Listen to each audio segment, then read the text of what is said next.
I don't know the score. Don't ask me. I don't care. It doesn't matter the score at this point in the Super Bowl. I think that you cannot count out Patrick Mahomes. Ever.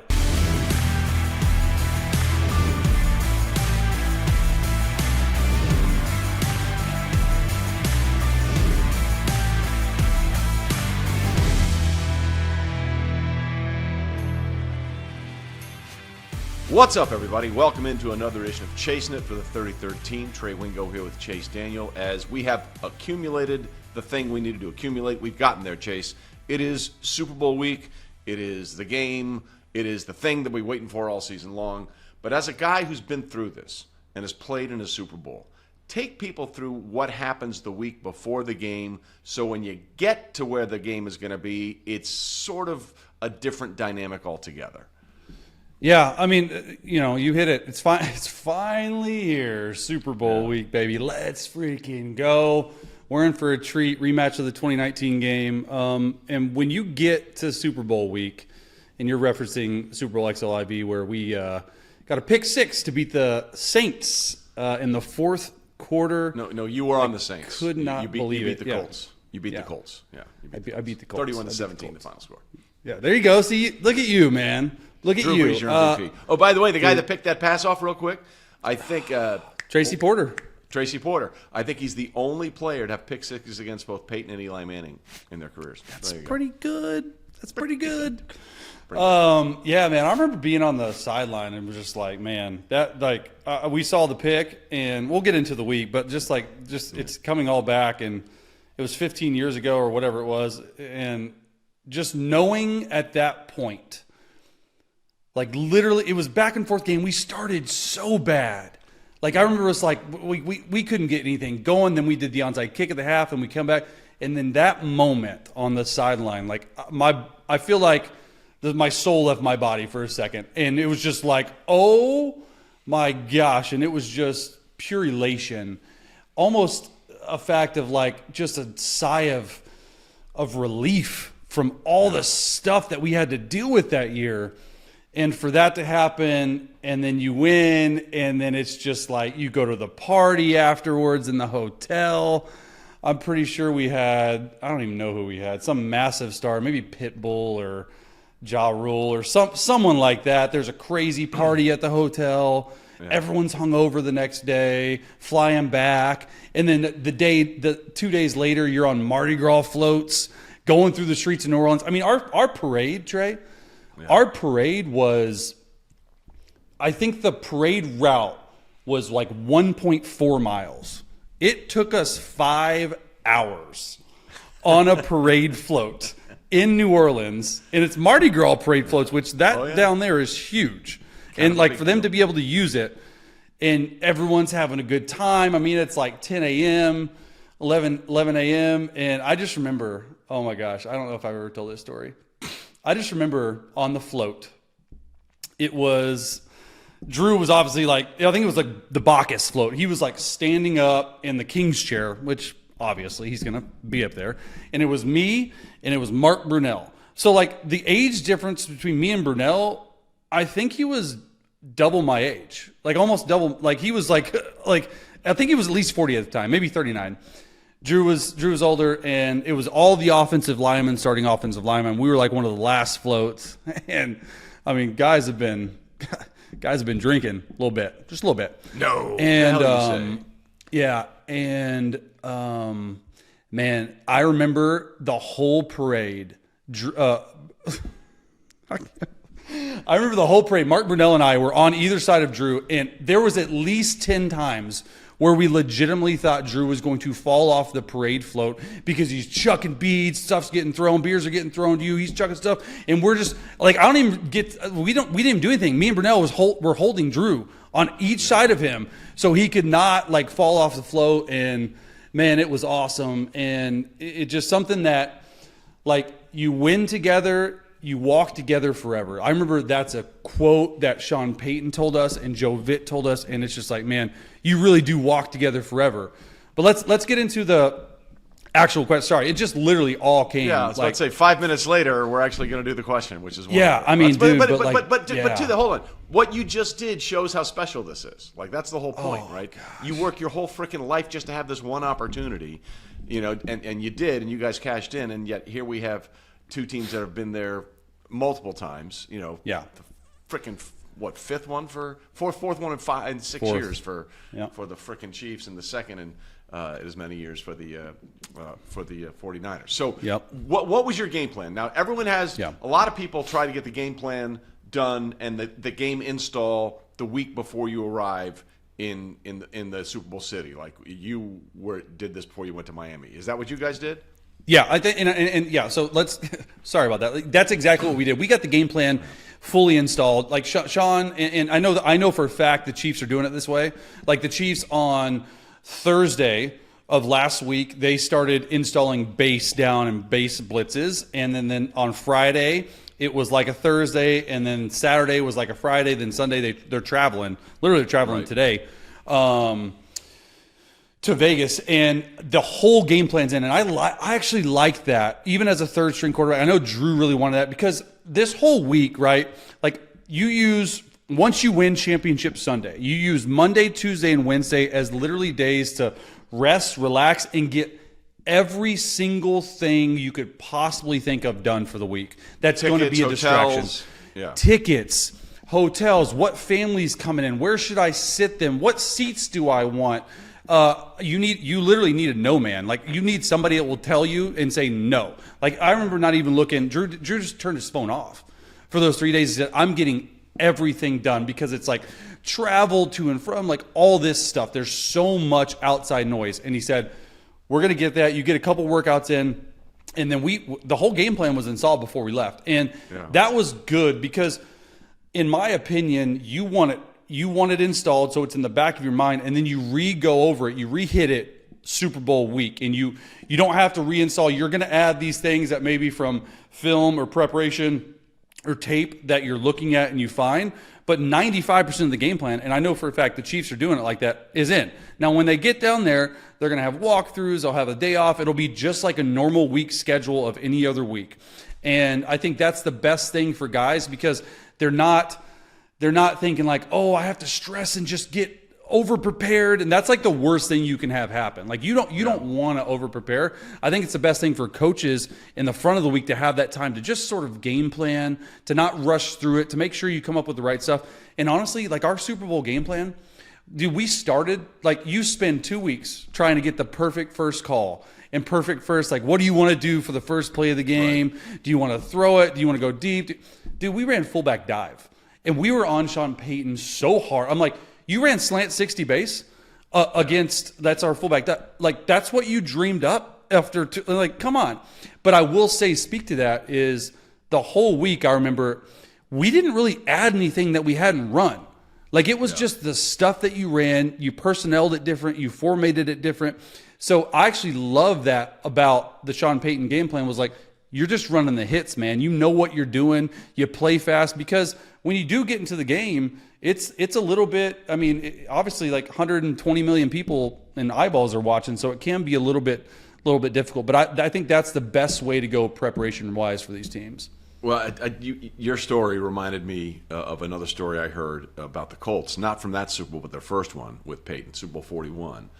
And, obviously they just beaten Tom and the Patriots in the AFC Championship game, finally, got their ticket punched.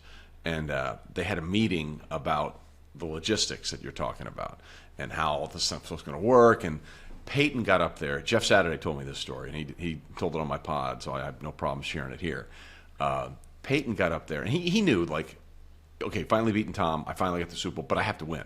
Like, I have to win. I have to win the thing, otherwise I'm going to hear the same old shit, climate-controlled quarterback, can't do this, can't do that. So he knew how much pressure he was facing. So he got up there. Now, this is a whole team meeting. Coaches, players, family, everybody's in this meeting. Oh, wow. Okay, so everybody's in this meeting where they're going over, Tony, this is how we're going to do this, we're going to do this, and all this. And Peyton gets up there and says, hey, just remember, this is a fucking business trip, okay? I don't want any kids on my floor. I don't want to hear any running, because he wasn't married that time, didn't have kids. You know, he was still football. Yeah. I don't want to hear any of your freaking kids. I don't want to be loud. I don't want to hear any of this bullshit. And Jeff Saturday said his wife was sitting next to him in this team meeting, and he started squeezing his hand like, what the hell is he talking about? Like, he was like, I don't want to hear, no distractions, none of this stuff. Peyton, after he said that, Jeff Saturday and Tarek Glenn, the big left tackle, went up to him and said, you need to chill the fuck out. You need to chill out down right now, because Calm you are down. about this entire team wants to beat your ass right now. So you need to calm down. Otherwise, this team, forget the Bears and Brian Urlacher, we're going to kick your ass. Yeah. I mean, it was, but it goes to the point, like, you know what's at stake. You know that legacies are made. You know that if you do this, so like people always say, oh, it's just treat it like another week. That's impossible. It's impossible to treat it like another week. But do you think sometimes the team that finds the way to handle that the best usually comes away with the win, or do you think there's any correlation? I think there is a lot of correlation to who handles, because it is distraction after distraction after distraction. There is not one normal thing about it. When you go and you stay in a hotel the entire week, you're used to, when you're traveling on away trips, you stay Saturday night and you're in and out and you leave Sunday. They're there the whole week. And you even, like, you stay at a different hotel the night before the game to make it feel like you're moving hotel, which you do move hotels. So it's wild. But I think the definite thing that, I don't know if you're a believer in this or not. I am. And I know some people aren't, but I think Super Bowl experience matters. Not just playing in the game, but having dealt with everything like they have. I mean, 4th Super Bowl in 5 years for Mahomes, right? Appearance. And the Chiefs and Andy Reid. And so they have their schedule. They know exactly, that whole locker room knows exactly what to expect. Now, Shanahan hadn't been back since 2019. There's a lot of guys, including the starting quarterback, who was at Iowa State 2 years ago. Yeah. So, there is a huge factor for me. And I do think that some of the worst football that's played in the playoffs is the first quarter of the Super Bowl. Because you get, guys are so nervous. Also, so many timeouts. I mean, there's so much more commercial time. Many times. Yeah, and that's something, that's a great, so talk about the actual game day of it. So when you're game day, first of all, you usually get there 3 hours before. Any game, like a team bus, you leave and you get there like 3.5 to 4 hours before. So there's a lot of waiting around. The warm up is a lot longer. Okay. When you're out, but like when you're fully warmed up and you're ready to go out for the coin toss, I think you're out on the field 20 minutes longer than you are at any other game. A lot more TV timeouts. Halftime is double the amount of time, I'm pretty sure. So like that's the biggest thing, is that when we went and played in Miami in that Super Bowl, we had people taking off their shoulder pads. We reinstalled a first 15. That's when Sean told us they were going to do ambush, which was the onside kick. So we were hyped about it. But that's longer too. So it is a much longer, you just sit on the field and wait. It's like hurry up and wait. So there is all that. And the people that can just, hey, forget it. I got to get between the white lines. I got a game to play. And that's where I think Super Bowl experience comes in. Yeah, Troy Aikman tells this great story. The first Super Bowl the Cowboys they went to, it was the Rose Bowl, Pasadena, the whole big thing. And he kept telling himself, just another game. And then he said he hyperventilated so much during the national anthem he almost passed out. Like that's how much the pressure gets to you. So we'll break down what we think may or may not happen and the keys to the game in a minute. But you mentioned dealing with the pressure and dealing with war and understanding what that's like. Well, we're very fortunate to have two guests on the program this week who know a little bit about that from their time together in New England, as well as one guy's time in Tampa Bay. So we're delighted to be joined now on the 33rd team. A couple of guys you may have heard of, Rob Gronkowski and Julian Edelman. All right, delighted to be joined now on Chasin' It for the 33rd team by two guys who know a thing or two about Super Bowls and paper towels, apparently. Rob Gronkowski and Julian Edelman join Chase tonight. Guys, what's up? And you're coming to us from Bounty, and you're getting yourself all clean. Is that what's happening here? Well, we all know you can't have football without wings, and you can't have wings without Bounty. And, Rob and I partnered up with Bounty as wingmen because he's always been my wingman to clean up the messy situations for me, as I've tried to do for him. What would you say to that, Roberto? Yes, Julian's always there to clean up my mess. I'm always there to clean up Julian's mess. And we've been wingmen for our whole entire lifetime since I've been a New England Patriot about 15 years ago. We hit it right off from the very beginning when it was our first time going out together to a club, and the club was called Splash, and we made a splash the second we went in Splash. They were like, who are these two guys? And we were like, oh, it's the two wingmen that you will know for the rest of your life. So now we have teamed up off the field as well.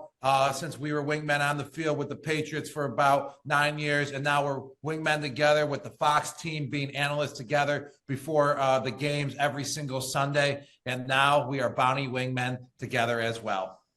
Okay, great. Thanks for the time, guys. Appreciate it. Talk to you later. No, just kidding. Chase, go. Say things. Be guys, smart. What's up, man? Nice to see you guys. Appreciate y'all. A couple things. My biggest thing that I want to ask you guys, because you guys obviously know football and Super Bowls, the biggest difference between Brady and Mahomes for you guys, because I know you guys are now analysts in your next life. What do you see in Mahomes that is very similar to Brady? Why do you think they are so good in their right mind and right aspect? Start with you, Jules. I'd have to go with leadership. I mean, if you look how humble and willing Patrick Mahomes is to work with guys. I mean, it's so darn impressive to see what they did last year when they lost Tyreek Hill and they adopted some new guys into the system, and then were able to do it again and put themselves in a situation where they could go do it again this year with a new team, and having the humility to be able to understand what your team is, know that you're a defensive team, know that you can't make the mistakes, know that you take care of the football, but on the situational type, got to have the play that you need. You find a way to make that play. That's what Patrick Mahomes has been doing this year. You don't have the receivers he's had in the past. And that leadership is what, reminds me a lot of Brady.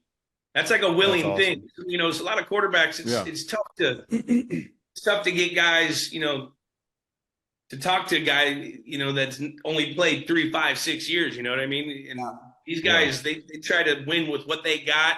They don't snivel. They just go and they put in the work and they continually improve, and they understand how to win.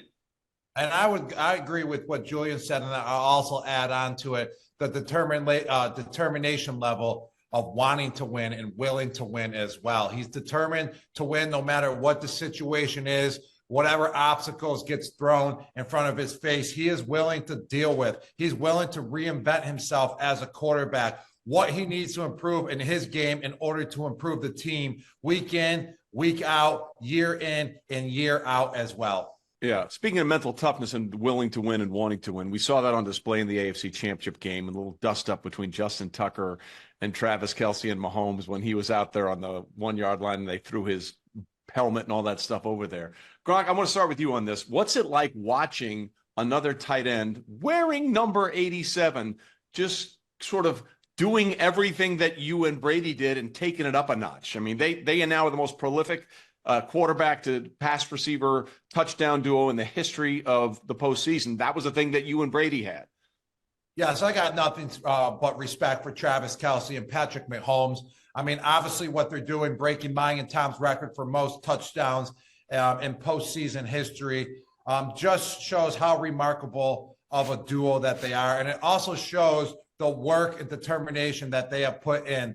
It's not like they're beating records because they're just showing up and just going through the motions. They're breaking out records and having the success that they're having because they're putting the work in. They're staying after to watch film, to be on the same chemistry, throughout, practice and throughout the games, and being on the same page week in and week out. And when you're doing that, that's what people want to see. That's called leadership. Kids need to see that. It just doesn't happen for a reason. It's happening because they're putting the time in and they're putting the work in. So you can only tip your hat to them as well. So nothing but respect to those two. Real quickly, though, what did you make of the dust up? It almost looked like Travis was coming for a fight, because the Ravens made a lot of noise that week before the AFC Championship game, and I think that Travis was trying to set the tone early. What did you make of that whole thing at the goal line there? I loved it. I mean, I've seen that happen plenty of times in football, and it happens like that a lot when a kicker or another guy is trying to warm up on the other side of the field before, like, you got to officially take your side of the field before the clock starts, with that period. So I've seen it happen many of times. I don't really understand to this day why other players are even allowed on the other sideline. Like, it should be a rule that hours before the game, this is the only side you're allowed to be on. I don't care where the wind is blowing. I don't care what direction the wind is going. There should just be a rule so that type of stuff doesn't happen, because I can't believe it doesn't happen more. Guys, before we let you go, I want to ask you about Brock Purdy, specifically you, Julian, from a receiver standpoint. Like, I don't know, man. I break down his games every single week, and he continues to show me like he is an elite quarterback in my mind. He makes all the throws. Why do you think he gets so much hate? And what are your thoughts on him? Do you think he's an elite level quarterback? Does he have to beat the king, Patrick Mahomes, to prove it time and time again? I don't get it. Yeah, I'm a big fan of Brock Purdy, and I think he's done a great job. And a lot of people, they confuse this whole game manager with what he's doing. He's more like a game operator. People don't understand how hard it is with that specific team, the 49ers, with the personnel groups that they have, the formations they have, the protection adjustments they have. Someone that can come and digest that in just his second year and deliver gotta-have-it plays, third downs, third and longs, all these little things that he's been hitting consistently through the year, that just doesn't come, okay? They tried to do it with Trey Lance, and it didn't work. You saw Jimmy G had, a little success with it, and this guy's done nothing but put himself in a great situation each week because he continually improves.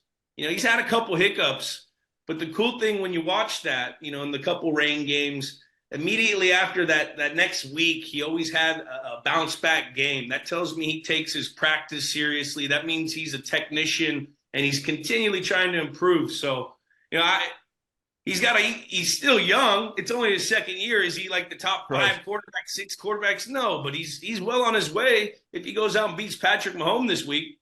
Yeah, that would elevate his status for sure. Hey, listen, I know we're up against it, but I did want to ask you, both you guys, one thing. As we're taping this, Bill Belichick is out of work. Arguably the greatest coach in the history of the NFL, may not be coaching in 2024. And one of your old teammates, Danny Amendola, had a really interesting quote recently where he said, "We worked for Bill, but we played for Tom." I want to get both of your reactions to what Danny said, and then why you guys think that Bill doesn't have a head coaching job right now. It just tells me that not everyone's really about winning in this league. If you're not going to hire Bill Belichick, it's crazy. Yeah, he's tough. Yeah, he is a force to work with, but any team that brings him in instantly gets like 35% better just off rip because of the amount of knowledge he knows, the amount of experience that he has. He's seen everything through the game. And yes, he's had his struggles these last couple of years, but this is a quarterback league, okay? You got to find a quarterback regardless of where you are. And, he wasn't able to do that. So, that is a true statement with, what Danny said. We played for Tom, we worked with Bill, but he was kind of just like, he was like the older uncle or principal that you liked. He gave you some wisdom here and there, but you were scared of because, he always kept you on thin ice because you always had to be prepared around him. So it just tells me that the league not every organization is trying to win. So he's not the fun uncle, Gronk, right? He's not the fun uncle. Bill would definitely not be the fun uncle in the family. No, he's not the fun uncle, but he's the uncle that will be prepared. Uncle that's going to put you in the best situation to win a game, though. So therefore, after you win, there's always a lot of fun. And I can't believe that he doesn't have a head coaching job, but I think it's happening for a reason. I think it will be good for Coach Belichick if he actually sits out a year, goes and enjoys himself personally. I mean, he's put his time into the NFL by far, coaching 50 years straight. And let me tell you, he knows the game inside and out better than anyone I've ever been around. No doubt about that. And if he takes a year off, gets rejuvenated, comes back next year, accepts a head coaching job, and like Julian said, that team becomes better instantly. He's the best coach in the game that's available. And if you want to win, you hire Coach Belichick as your coach. And then you play Journey songs, right, Gronk? Because you were how old when you knew what Journey was? That's what I learned this past weekend. You didn't know what Journey was? Yes, I didn't know exactly what Journey was, but once I heard all their songs, let me tell you. You knew it. Yeah. All their songs, for sure. That's funny. Don't stop believing. Don't do it. Don't. Yes. Don't stop believing in Coach Belichick. There you go. All right, guys, we appreciate your time. I know you got a busy schedule. Thanks for hanging out with us. Julian, still waiting, by the way. Hit me up. Yeah. Hey. Well, didn't you throw me a Welker comment or something? Get out of here, you clowns. Thanks for joining us, boys. Appreciate Thanks, it. guys. Yeah, thank you guys. All right, once thanks again to Julian and Rob for joining us. And really, it's hard to believe that a quarter of the league changed coaches from this past season to the upcoming season, and Bill Belichick did not get a job. We'll see what happens there. That still kind of blows my mind. 1/6 of these things, by the way. But apparently, apparently not good enough. We'll see what happens. Yeah. All right, so now let's break down the game. I have one thing that I think is the most important thing in this game. Ooh, let's hear it. What we got? Else. I think it's the matchup of the head coaches. Kyle Shanahan versus Andy Reid. Andy has done a masterful job against Kyle over the years. I think the last 6 matchups, and some of these obviously predate Kyle, but the last 6 matchups, I think that the Chiefs are 5-1 in games against San Francisco. And Andy Reid and Patrick Mahomes era, they've never lost to the San Francisco 49ers. They're 3-0. Andy Reid had to get that thing off his shoulders. Can you win the big one? Proved he can. He's won multiple. He's going for a third. There's a lot on Kyle Shanahan in this game because you can make the argument that he didn't handle Super Bowl 49 well when they had the big lead and they kept throwing it in 3rd and 1. Hand the ball off instead of a 7-step drop. You don't get a strip sack from Dante Hightower. Patriots don't come back. They had a 10-point lead with about 8 minutes to play in Super Bowl 54. Yeah. They ended up losing by 11, which is almost an impossibility. Sort a of 21-point swing. You think, yeah. 21-point swing. And what did they do? After the Chiefs scored to make it 2017, got the ball back, they ran out and ripped 7 yards on 1st down, and then they threw it twice. And people say, well, Kittle would have been wide open because Suggs was on him. Yeah, but the ball was tipped, right? So, great. It was wide open. It didn't work. And then he threw it again on 3rd down. If they had run it a couple of times, Chiefs might not have the ability to have the time and come back and do what they did. I think there's a lot of pressure on Kyle Shanahan. I think there's more pressure on Kyle Shanahan in this game than any other participant, coach, or player in the game. Yeah. I mean, spot on. Absolutely. Like the most pressure falls on not only the head coach of the 49ers, but the offensive play caller for the San Francisco 49ers. Correct. So that's the craziest thing of all is like, yeah, look, Super Bowl experience. Okay. Got to get the monkey off your back eventually. And if I'm being honest with you, this is the best offense he's had. And quite honestly, he finally has his quarterback. Like I truly believe that he has his guy who he really believes in, who he sees the game alike, he's trusted in these big spots, a second-year guy in Brock Purdy to make these layered throws, to make everything that Brock Purdy makes. And, yeah, I mean, look, if they wouldn't have – that's like Trey, like forget about the Super Bowl. If they would not have hit on Brock Purdy because they passed on Trey Lance, and if they would not – I don't know if Kyle Shanahan – is at where he's at right now. I agree. Honestly, I agree. Like Jimmy G, okay, yeah, whatever. Complete whiff on Trey Lance. That's him and Lynch. Now they both got extensions, rightfully so, but it's because of Brock Purdy, in my opinion, and because that you had a quarterback. Because if you miss that badly and you mortgage a franchise that badly, in my opinion, and you don't hit on a 7th-round Mr. Irrelevant pick, I don't know if you're at where you're at today.